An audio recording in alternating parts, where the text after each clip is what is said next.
샬롬 샬롬 샬롬 샬롬. 하나님 사랑합니다. 여러분 주 안에서 사랑합니다. 여호수아 3장 말씀이죠. 우리와 늘 함께 하시는 야훼 하나님이세요. 오늘 본문이 7절에서 17절인데 우리 전체 한번 살펴보도록 하죠. 또 여호수아가 아침에 일찍 일어나 그와 그의 모든 이스라엘 자손들과 더불어 시땅에서 떠나 요단에 이르러 건너가기 전에 거기서 유숙하니라. 사흘 후에 관리들이 진중으로 두루 다니며 백성에게 명령하이르되 너희는 내 이스라엘 제사장들이 너희 하나님 야훼의 언약궤 매는 것을 보거든 너희가 있는 곳을 떠나 그 뒤를 따르라. 이렇게 말씀하십니다. 그러나 너희와 그 사이 거리가 2000규빗쯤 되게 하고 그것을 가까이 하지는 말라. 그리하면 너희가 행할 길을 알리니 너희가 이전에 이 길을 지나보지 못하였음이라 하니라. 여호수아가 또 백성에게 이르되 너희는 자신을 성결하게 하라. 야훼께서 내일 너희 가운데 기이한 일들을 행하시리라. 여호수아가 또 제사장들에게 말하이르되 언약궤를 메고 백성이 앞서 건너라 하매 곧 언약궤를 메고 백성이 앞서 나아가니라. 7절입니다. 오늘 본문이기도 하죠. 야훼께서 여호수아에게 이르시되 내가 오늘부터 시작하여 너를 온 이스라엘의 목전에서 크게 하여 내가 모세와 함께 있었던 것 같이 너와 함께 있는 것을 그들이 알게 하리라. 이렇게 말씀하고 있어요.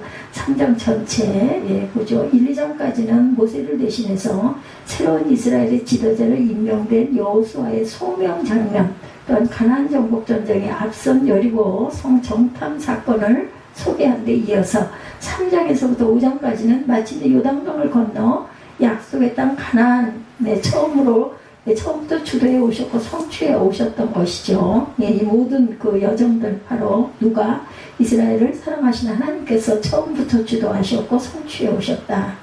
그러므로 하늘 가나안에 입성하는 유일한 열쇠 역시도 하나님의 열심임을 우리가 잊지 말아야 된다. 그러니까 3장부터 5장까지는 요단강을 건너 약속의 땅 가나안에 입성하는 장면을 소개했다라는 거 아시고 오늘 3장이기 때문에 이 모든 여정 이스라엘을 사랑하시는 하나님께서 우리를 인도하신다. 지금도 저와 여러분도 마찬가지입니다. 하나님께서 우리를 인도해 가고 계세요. 요단강 도하 준비 작업에 대해서 이른 아침을 준비하죠. 여호수아는 가나안 입성이라는 엄청나고 감격적인 사건을 앞에 놓고 아침에 일찍 일어나 그 벅찬 날을 준비하게 되죠. 여기 이른 아침은 성경에서 특히 귀하게 취급되어 오는 시간입니다. 왜냐하면 이 시간은 참으로 고요하고 신성한 시간으로 이 시간을 통해 경천과 묵상을 함으로 하나님과의 그 다함없는 영적인 교제를 나누는, 그래서 우리가 새벽 예배가 아주 중요하죠. 새벽에 하나님 말씀을 묵상하고 그리고 간단하게라도 기도하고 시작하는 거 얼마나 은혜로운지 몰라요. 그래서 여기 3장 1절에 여호수아가 아침 일찍 일어나 그의 모든 이스라엘 자손과 더불어 시딤에서 떠나 요단에 이르러 건너가기 전에 거기서 유숙했다. 사흘 후에 관리들이 진중으로 두루다니며 백성에게 명령하이르되 너희는 레위 사람 제사장들이 너희 하나님 야훼 언약궤 매는 것을 보거든 너희가 있는 곳을 떠나 그 뒤를 따르라. 그러나 너희와 그 사이 거리가 2000규빗쯤 멀찌감치 떨어져서 가까이 가지는 말아라. 그리하면 너희가 행할 길을 알 것이다.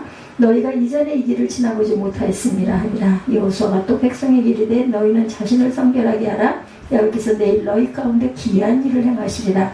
여호수아가 또 제사장들에게 말하이르되 언약궤를 메고 백성이 앞서 건너라 하매 곧 언약궤를 메고 백성이 앞서 나아가니라.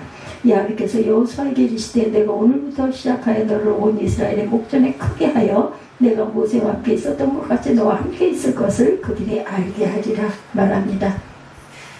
결국 여호수아가 이 귀한 아침 시간을 준비한 것을 보면 무엇보다도 하나님과 함께하는 시간을 소중히 여겼고 또 매사에 하나님을 앞세우는 그야말로 하나님의 주권을 전적으로 인정하는 신앙이었다는 것을 알겠죠. 이처럼 한 나라의 지도자이기 이전에 하나님 앞에서의 경건하고 성실한 신앙인이야말로 하나님이 기뻐하시는 일꾼이라는 거 우리는 항상 겸손해야 합니다. 아침에 경건 생활을 해야 합니다. 시편 5편 3절입니다. 야훼 아침에 주께서 나의 소리를 들으시리니 아침에 내가 주께 기도하고 바라리이다. 말씀과 함께하는 아침 시간 사도행전 5장 21절입니다. 그들이 듣고 새벽에 성전에 들어가 가르치더니 대제사장과 그와 함께 있는 사람들이 와서 공회와 이스라엘 족속의 원로들을 다 모으고 사람을 후에 보내어 사도들을 잡아오라 하니 이런 일들이 일어나고 있어요. 또 행동 규범을 일깨워주죠. 가나안 땅이 바라다 보이는 요단강에 접하였을 때 이스라엘 백성은 성급히 요단강을 건너려 들지 않아요. 이때 여호수아는 이스라엘 백성에게 요단강을 건너에 있어서 유의할 점을 먼저 지시하죠. 당시 이스라엘 백성 중에는 아무도 요단강을 건너본 경험이 없었습니다. 더욱이 가나안 땅은 하나님이 약속하시고 얻게 하신 땅이죠. 그런 점에서 이스라엘은 하나님의 지시에 따라 요단강을 건너 가나안 땅에 들어갈 필요가 있었고, 이처럼 하나님의 백성은 행동하기에 앞서 하나님의 말씀을 듣는 자세가 중요하다. 이것이야말로 신앙생활의 기본이라는 거죠. 내 길에 빛된 말씀이에요. 내 발에 등이니이다. 이죠. 시편 119편 105절 주의 의로운 규례들을 지키기로 맹세하고 굳게 정하였나이다. 등불인 하나님의 명령입니다. 잠언 6장 23절 대저 명령은 등불이요 법은 빛이요 훈계의 책망은 곧 생명의 길이라고 말씀합니다. 그리고 백성을 성결케 씻으라고 그러죠. 하나님께서는 이스라엘 백성을 가나안 땅에 입성시키실 때 그들 모두에게 성결을 명령하고 있어요. 백성들의 명령하여 이르되 너희는 너희 제사장들이니 너희 야훼 언약 꿰매는 것을 보거든 너희가 있는 곳을 떠나 뒤를 따르고 5절에 너희는 자신을 성결하게 하라. 야훼께서 내일 너희 가운데 기이한 일을 행하시리라. 또 여호수아가 또 제사장들에게 말하이되 언약궤를 메고 백성 앞에 건너라 하며 언약궤를 메고 백성의 앞서 건너더라 라고 얘기하고 있습니다. 하나님께서 이스라엘 백성을 가나안 땅에 입성시키시되 그들 모두에게 성결을 명령하셨고, 이런 성결의 명령은 하나님이 허락하시고 하나님과 함께 거하게 될 거룩한 땅에 들어가는 자에게 당연히 요구되는 것이다. 진실로 거룩하신 하나님은 당신과 교제하며 당신의 품 안에 거하고자 하는 자들에게 언제나 성결을 요구하세요. 너희도 거룩하라 말씀하시죠. 레위기 11장 44, 5절입니다. 나는 야훼 너희 하나님이라. 내가 거룩하니 너희도 몸을 구별하여 거룩하게 하고 땅에 기는 바 기어다니는 것으로 인하여 스스로 더럽히지 말라. 나는 너희 하나님이 되려고 너희를 애국 땅에서 인도하여 낸 야훼라. 내가 거룩하니 너희도 거룩할지어다. 가나안 정복 전쟁의 앞선 다짐입니다. 하나님의 약속을 받아요. 가나안 정복 전쟁이라는 대사를 앞두고 하나님께서는 당신은 신실한 일꾼 여호수아를 향하여 격려의 메시지를 전하십니다. 우리가 아무리 중요한 일을 추진해 가더라도 일단 난관이 부닥뜨리게 되면 대부분 좌절하거나 낙담하여서 그 일을 포기하는 경우가 종종 있죠. 이런 나약한 인간의 심성을 이렇게 알고 계신 하나님께서 여호수아로 하여금 오직 당신만을 의지하고 담대하게 가나안 정복 전쟁을 수행할 것을 당부하시면서 그들에게 확신에 찬 약속을 주셨어요.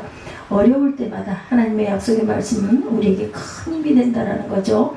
함께 하시겠다라고 약속하시죠. 마태복음 28장 20절입니다. 내가 너에게 분부한 모든 것을 가르쳐 지키게 하라. 볼지어다 내가 세상 끝날까지 너희와 항상 함께 있으리라 하시니라. 근심하지 말아야 할 이유입니다. 요한복음 14장 3절 가서 너희를 위하여 거처를 예비하면 내가 다시 와서 너희를 내게로 영접하여 나 있는 곳에 너희도 있게 하리라.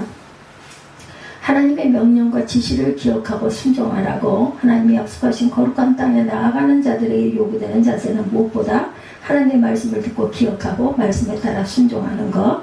이것은 바로 하나님의 주되심을 인정하는 확실한 표였고 자신을 가장 평안하고 복되게 하는 지혜로운 처신이라는 거죠. 정녕 말씀을 기억하고 그에 따라 행동하는 자들에게는 하나님의 적극적으로 그 삶을 후원해 주실 것이다. 제사보다 순종이 낫죠. 사무엘상 15장 22절 사무엘이 야훼께서 번제와 다른 제사를 그의 목소리를 청동하는 것을 좋아하시는 것까지 좋아하시겠나이까.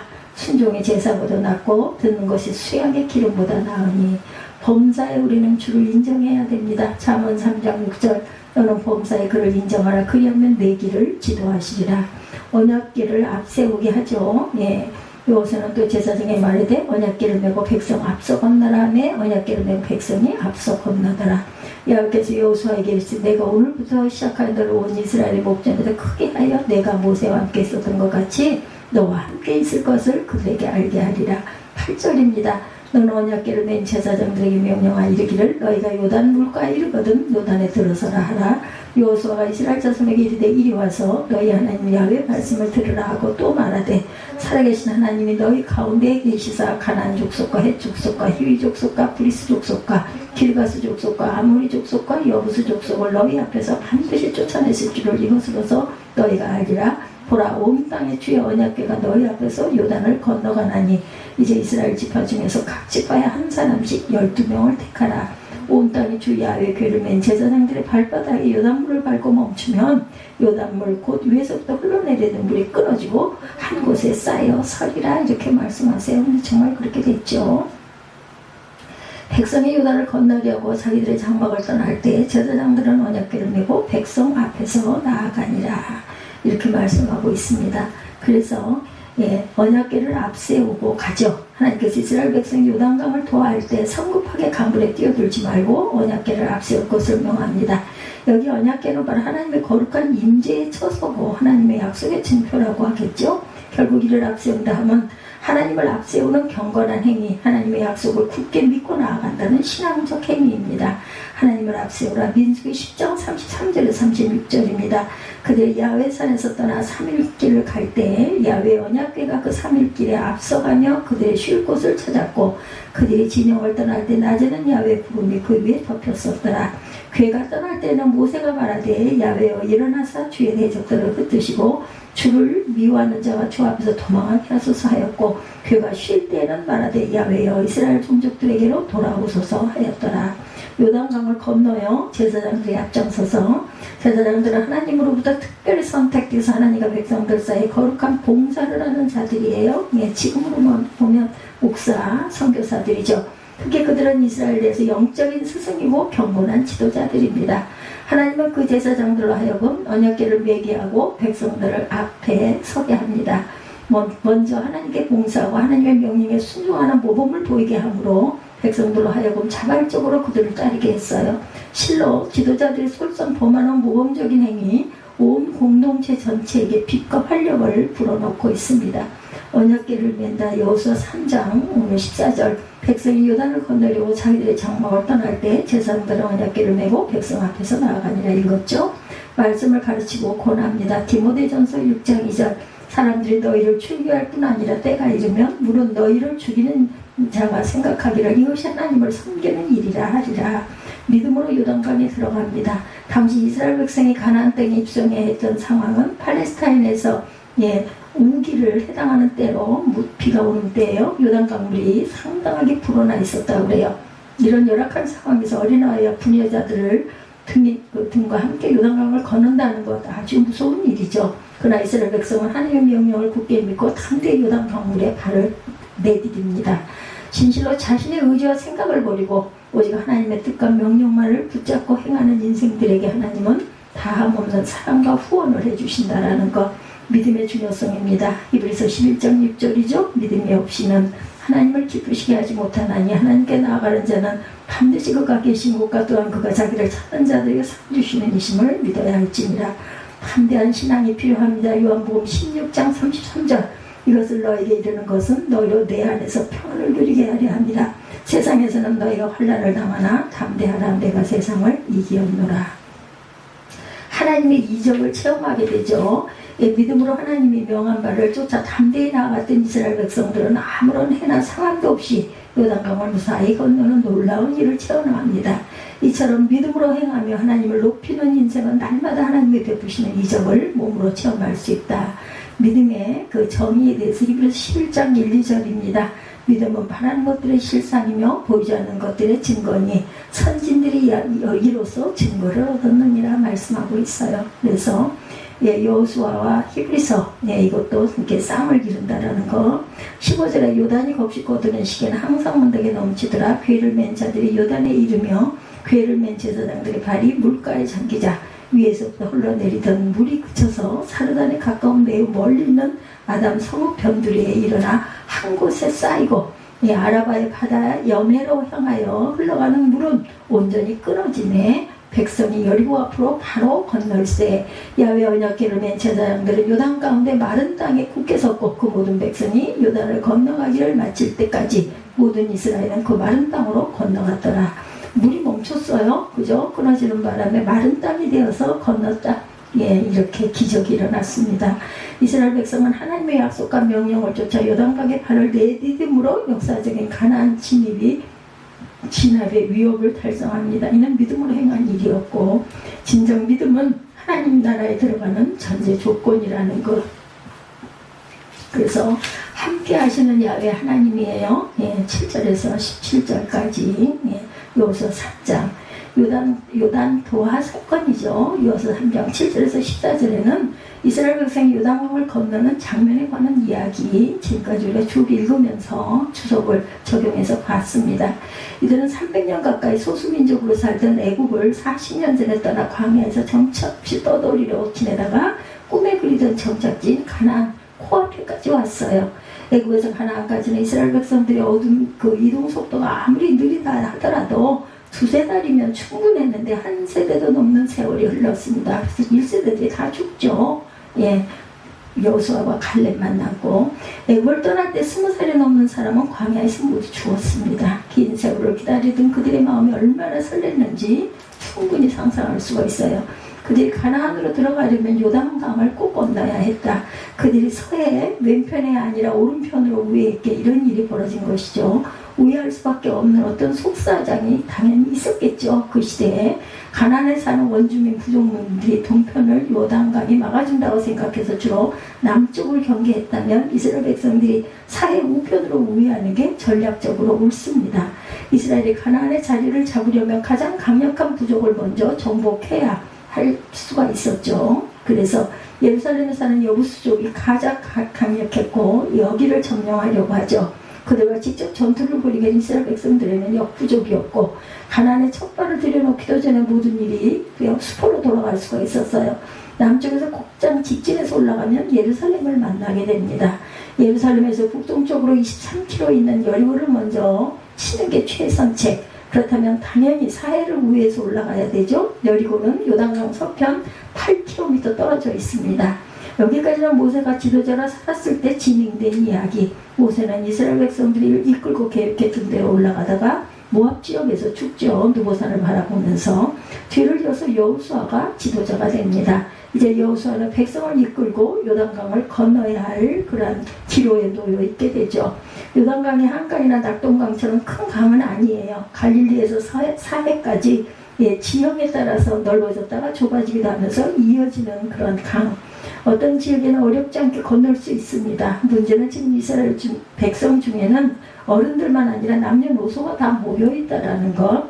이들을 데리고 강을 건너려면 고려해야 할 사항이 많겠죠. 산모나 아픈 사람들은 물에 들어갈 수가 없습니다.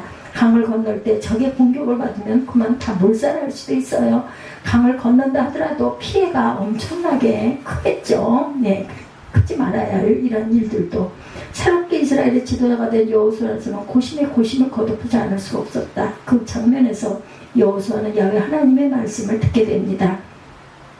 요단강을 어려움 없이 건널 방법에 관한 자세한 지침을 듣게 되죠. 그 지침이 오늘 우리에게는 이상하게 들려요. 언약궤를 맨 제사장들이 갑장을 섰고 그들이 요단 강물을 밟으면 위에서 흘러내린 요단강 물줄기가 끊어질 것이다. 아래에 있던 강물은 사해로 흘러들어갑니다. 요단강이 바닥을 드러내고 믿기 힘든 기적이 일어났어요. 이스라엘 백성들은 마른 땅이 된 강바닥을 걸어서 건넜고 아무런 사고도 없었고 피해도 없었다.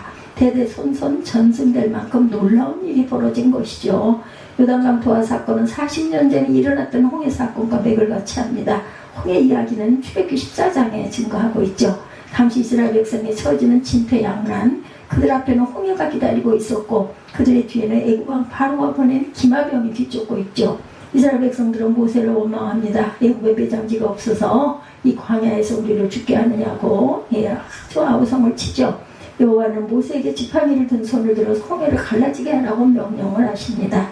모세는 그 말을 따랐어요. 밤새도록 돌풍이 불어 홍해가 갈라져서 마른 땅이 드러났고 이스라엘 백성은 무사히 홍해를 건넌 사건. 이런 일들이 실제로 일어났다는 건가? 뭔가 믿기 힘들다고 생각하는 사람들이 있겠죠. 요단강 이야기를 조금 더 설명하면 그런 오해가 풀립니다. 성서 추석학자들은 연구에 따르면 1267년 12월 7일 밤부터 8일 새벽에 요단강 협곡의 둑이 무너져 16시간이나 강물이 막혔다. 이런 증거가 있습니다. 1960년에도 이런 현상이 발생합니다. 물이 범람해서 벌어진 현상, 지진으로 인해서 강둑이 무너지는 일도 있었다고 그래요. 1927년 7월 11일에는 지진으로 21시간 이상 요단강물이 멈췄다고 합니다. 하나님이 함께 하시죠. 자연현상을 하나님이 개입함으로 인해서 발생한 초자연적인 기적이라고 말하는 성경은 믿을 것이 못 된다고 비판하는 사람들이 있지만, 성경 이야기는 고대인들이 신화에 불과하다는 거죠. 과연 그럴 것인가? 크게 보면 오늘 우리의 과학도 신화가 아니라고 단정할 수 없어요. 오늘의 과학이 내일의 신화가 될 수 있다는 거죠. 근데 역사가 증명을 하고 있습니다. 세상의 궁극적인 비밀을 오늘의 자연과학이 다 밝히지 못하기 때문이죠. 어느 날 언젠가 지금 우리가 실제 한다고 확신하고 있는 일들이 비실제로 드러날지도 모릅니다. 우리에게 최선은 성경이 말하는 핵심 메시지에 겸손하게 귀를 기울일 줄 알아야 되겠다. 거기서 우리는 궁극적인 진리를 경험하게 될 것이라는 것. 언약궤를 짊어진 제사장들이 요단강에 발을 담자 요단강이 멈췄다는 오늘 본문의 이야기가 말하려는 핵심 메시지는 과연 무엇일까? 성경이 말하는 이 사건의 동기가 뭔지를 보면 답이 나오죠. 7절에 하나님은 여호수아에게 말씀하시죠. 내가 오늘부터 시작하여 너를 온 이스라엘의 목전에서 크게 하여 내가 모세와 함께 있었던 것 같이 너와 함께 있는 것을 그들이 알게 하리라. 모세에게 홍해 사건이 일어났다면 여호수아에게는 요단강 사건이 일어난 거예요. 이런 초자연적인 기적 이야기는 그 자체를 목적으로 하지 않습니다. 하나님은 너와 함께 있는 것을 사람들에게 알려주려는 것이 목적이라는 것. 고대 이스라엘 백성들이 표적을 구한 이유도 고린도전서 1장 22절에 보면 그들이 표적 자체에 의심이 많아서기보다는 하나님이 이스라엘 백성과 함께 하신다는 사실을 확인하고 그 사실을 주변 종족에게 알리기 위한 것이다. 오늘 그 이야기를 읽는 우리도 마찬가지입니다. 홍해가 갈라지거나 요단강이 멈추는 사건처럼 기적으로 보이는 일들은 우리의 삶에 결정적으로 중요하지는 않습니다. 이스라엘 백성들은 역사에서 이를 확인할 수가 있어요. 성경이 보도하는 이스라엘의 역사에는 표적과 기사가 그치지 않았으나 그것으로 그들의 신앙이 깊어지지는 않습니다. 홍해를 건넌 직후에 그들은 하나님을 찬양했으나 조금 지나면 또한 불평을 쏟아냅니다. 우리 삶이 그렇죠. 요단강을 건넌 가나안 땅에서 처음 대결한 여리고 주민과의 전투에서 크게 승리하고 하나님을 찬양했으나 가나안에 정착하면서 그들은 가나안 토속 종교인 바알을 숭배하게 됩니다. 하나님의 기적을 아무리 많이 경험해도 그것만으로 바른 신앙 안에 들어서지 못한다는 게 분명하죠. 성경 이야기까지 들어갈 필요도 없어요. 우리도 일상에서 늘 그것을 경험하죠. 기적이라고 불러도 좋을 정도로 돈을 벌거나 이름을 떨친다 해도 그것으로 참된 행복을 얻은 사람은 없습니다. 표적과 기적은 그 일을 경험한 한순간의 황홀한 느낌, 극단적인 예를 든다면 100억원짜리 복권이 당첨되는 일과 비슷하다. 한순간은 하늘을 나는 듯 기쁘겠지만 얼마 지나면 그냥 시시한 일상이 되고 만다. 오늘 본문을 읽은 우리는 어디서 하나님이 함께 하신다는 사실을 경험할 수 있는가? 하나님이 함께 하심이라는 사실에 관심이 있는 것인지, 여전히 요단강이 갈라지는 기적에만 관심을 두고 있는 것은 아닌지, 하나님이 함께 하신다는 말씀을 나이가 들수록 더 예민하게 느끼는 사람이 있고 둔해지는 사람도 있습니다. 앞에서 짚은 대로 이스라엘 백성들이 초자연적인 기적을 요구한 데는 이유가 있어요. 그것 말고는 하나님을 실질적으로 인식하거나 느낄 수가 없었기 때문이다. 불행한 일이지만 그것이 우리의 현실입니다. 하나님께 함께 하신다는 사실에 대한 가장 일반적인 생각은 하나님을 믿으니까 자기 인생이 더 좋게 풀리거나 기쁨과 평화가 크게 다가온다는 것이죠. 틀린 말은 아니나 조금 깊이 들어가면 이런 신앙만으로는 해결되지 않는 문제들이 있어요. 하나님이 함께 하신다는 증거보다는 그렇지 않다는 증거가 더 많아 보입니다. 믿음 생활을 잘하는 기독교인들의 인생이 잘 풀리지 않을 수도 있어요. 이 세상이 정의롭지 않습니다. 억울한 고난도 많고 죽음도 많아요. 굳이 하나님을 믿지 않아도 기독교가 말하는 수준의 기쁨과 평화는 누구나 또한 누릴 수도 있습니다. 타종교에도 자비와 사랑과 평화가 있죠. 자연을 친구 삼아도 안 빈낙도하는 사람들이 있습니다. 우리 기독교인들은 어디서 하나님이 함께 하신다는 사실을 과연 확인할 수 있을까? 이에 관해서 명백한 실체를 설명할 수 없어서 성경이 말하는 대답을 전할 뿐입니다. 살아계신 하나님, 여호수아는 야훼 말씀을 들은 뒤 9절에서 이스라엘 자손에게 이리 와서 너희 하나님 야훼 말씀을 들으라 이렇게 말하죠. 이어지는 10절에 살아계신 하나님이 너희 가운데 계시사, 제가 오늘 찬양하다가 그죠? 중심이 흐트러졌다라는 이야기, 거기에 빠져가지고 찬양을 실제로 마음에서 영으로 찬양을 했습니다. 하나님이 살아계신다는 말은 하나님이 함께 계신다는 말과 같아요. 하나님이 살아계시니까 함께 하시지, 살아계시지 않는다면 함께 하실 수가 없겠죠. 세상을 떠난 부모는 자녀들과 함께 할 수 없는 것이겠죠. 하나님이 살아계신다는 말은 실제로 무슨 뜻일까? 하나님은 살아있거나 죽었다고 표현할 수가 있을까? 하나님이 살아계신다는 말은 우리가 살아있다는 뜻입니다. 살아있다는 사실을 존재의 심연에서 느낄 때 나오는 고백이 바로 하나님의 살아계심이라는 것, 삶의 신비를 느낀다는 거예요. 하나님은 창조주시고 생명의 주인이세요. 우리의 생명의 주인이시죠. 그분은 태초의 세상을 창조한 뒤에 물러나 계시지 않고 지금도 살아계셔서 우리의 삶을 통치하십니다. 그분 덕분으로 우리가 살고 있어요. 호흡하는 것. 여러분들 코로나 때 어떠셨어요? 저는 코로나 하루하루를 지나가면서 오늘도 하나님이 나를 지켜주실 거야. 내가 숨 쉬는 것 하나도 내 마음대로 할 수 있는 것이 없어. 내 앞일이 지금도 마찬가지입니다. 한치 앞을 모르는 우리의 삶이 내가 과연 이 밤에 잠을 잘 자고 아침에 눈을 뜰 수 있을지도 알 수가 없습니다. 특히 나이가 들고 건강이 약해지면 그런 부분이 더 커지죠. 혹은 하나님이 없어야 멋진 인생을 산다고 말하는 사람도 있어요. 사람들은 나름으로 재미있고 의미있게 각각 잘 삽니다. 그들은 인정하지 않을지 모르나 그들은 근본적으로 하나님에게서 생명의 능력을 공급받고 있어요. 숨을 쉬고 물을 마시고 자손을 낳기도 합니다. 그런 생물학적인 차원의 생명은 사람만이 아니라 짐승도 누리죠. 강아지도 고양이도. 중요하지 않다는 뜻이 아니라 사람은 강하지 않다는 차원의 생명을 살기에 생물학적인 생명만으로는 만족하지를 못해요. 영이 있죠. 강아지는 시간의 깊이를 모르지만 사람은 시간의 깊이를 절실하게 느낍니다. 강아지는 삶을 평면적으로만 느끼지만 사람은 생명을 입체적으로 경험합니다. 사람이 하나님의 형상으로 창조되었기 때문이고 그런 입체적인 생명 경영은 하나님 안에서만 가능할 수 있다.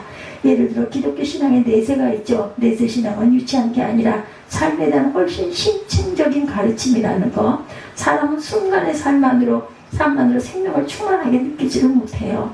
우리는 지구에 느낀 한평생의 삶도 지금 지구에서 느끼는 한평생의 삶도 기본적으로는 한순간 이기적이지만 묶여있는 한 그는 살아있다고 말할 수가 없습니다. 우리는 죽음으로 생명이 끝난다고 생각지 않죠. 그것의 절정은 부활입니다. 죽음 너머에 하나님의 생명이 포함된다는 것을 인식할 때 그는 실제로 살아있다는 경험을 하게 된다는 것. 그런 경험이 바로 살아계신 하나님이라는 고백을 하게 됩니다. 그 살아계신 하나님을 경험한 사람은 하나님이 함께 하신다는 사실을 고백할 수가 있다. 무슨 말일까? 하나님이 함께 하신다는 고백은 곧 하나님 안에서 자신의 삶이 점점 더 풍성해진다는 의미. 동네 낮은 산만 다니던 사람이 에베레스트 정상에 올라가는 경험과 비슷합니다. 이런 경험의 근거에서 오늘 성경 본문은 하나님이 함께 하신다는 사실과 하나님이 살아계신다는 사실을 선포해요. 여러분은 지금 삶을 어떻게 느끼고 경험하고 받아들이십니까? 임마누엘이라는 성경 용어를 여러분들 들어요. 그죠? 하나님이 우리와 함께 계신다라는 뜻이죠. 이사야 선지자는 그 용어를 이렇게 전하고 있습니다. 이사야 7장 14절입니다. 그러므로 주께서 친히 징조를 너에게 주실 것이라. 보라, 처녀가 잉태하여 아들을 낳을 것이요 그 이름을 임마누엘이라 하리라. 마태복음 기자는 이 구절을 이용해서 예수 이름을 임마누엘로 부릅니다. 임마누엘이 하나님이다 이렇게 얘기하죠. 마태복음에 따르면 마리아의 임신 사실을 알게 된 요셉이 파혼하려고 하자 천사가 나타나서 마리아는 부정한 방식이 아니라 성령으로 임신했으니 걱정하지 말라 이렇게 말하죠. 마리아가 낳을 아이는 자기 백성을 죄에서 구원할 자라는 사실의 근거를 바로 앞에서 읽은 이사야 7장 14절에서 찾습니다. 임마누엘은 하나님이 우리와 함께 하신다라는 뜻을 갖고 있다라는 것. 그리스도가 임마누엘이라는 말은 그리스도에게서 하나님의 자신을 계시하셨다는 뜻이에요. 그 하나님은 생명의 수여자이기에 예수도 역시 우리에겐 생명의 수여자가 됩니다. 우리에게 익숙한 문장으로 표현하면 이렇습니다. 하나님의 아들인 예수를 믿는 사람은 죽어도 살고 살아서 믿는 사람은 영원히 죽지 않는다. 즉 구원받는다는 뜻입니다. 바로 이 사실에 우리 기독교의 모든 신앙이 달려 있습니다. 여러분은 이 사실을 실제로 알고 믿고 경험하고 가고 계신지, 우리는 어떻게 이 믿음 안으로 들어갈 수 있을까? 답은 복잡하지 않아요. 그리스도에게 가까이 가는 거, 여러분이 물리학을 깊이 알려면 물리학을 다루는 책을 자주 읽고 그런 강연을 자주 들어야 하듯이 예수의 말씀을 자주 묵상하고 그에 관한 신학책도 자주 읽어야 한다는 거. 예수가 선포한 임박한 하나님 나라에서 영혼의 떨림을 경험하지 않고 어떻게 임마누엘을 경험할 수 있겠는가. 가난한 자가 복이 있다는 예수의 말씀에 가리키는 삶의 비밀에 대해서 거룩한 궁금증을 깨보지 않고 어떻게 하나님이 함께 하신다는 것을 느낄 수가 있겠는가. 예수의 십자가를 삶의 중심에서 실존적으로 경험하지 못한 채 부활의 영광에 비치는 생명의 빛을 경험하여 보지 못한 채 살아있다라는 고백을 어떻게 이해할 수 있겠는가. 이런 질문의 중심에 들어가고 싶지는 않으신지, 삶을 추상적으로가 아닌 실질적으로 경험하고 살아내려면, 생명을 얻으려면 하나님이 함께 하신다는 사실을 붙잡고 살아가야 합니다. 홍해가 갈라지고 요단강이 막히는 기적을 중요하게 생각한 고대 이스라엘 백성과 달리 우리 기독교인들은 예수 그리스도 말이 임마누엘이다 이렇게 믿습니다. 여러분에게 그 믿음이 깊어져서 실제로 나는 살아있구나, 생명을 얻었구나 라는 고백의 중심에 이르기를 진심으로 주님의 이름으로 축복합니다. 오늘 말씀 요서 3장 말씀이죠. 7절에서 17절 전체 내용을 가름해서 함께 하시는 야훼 하나님, 이런 제목으로 함께 은혜를 나눴습니다.